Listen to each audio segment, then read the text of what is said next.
पानी जब भी दें मिट्टी को चेक करके ही दें। जब मिट्टी का ऊपरी परत सूखने लगे तभी इसमें पानी दें।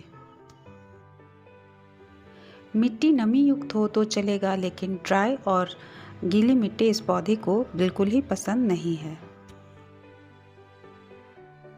बीच बीच में पत्तियों को गीले कपड़े से साफ कर दें ताकि पत्तियों के ऊपर जमे हुए धूलकण हट जाए और जिससे पत्तियां भोजन आसानी से बना सके, यानी कि फोटोसिंथेसिस की प्रक्रिया में किसी भी प्रकार का बाधा ना आए।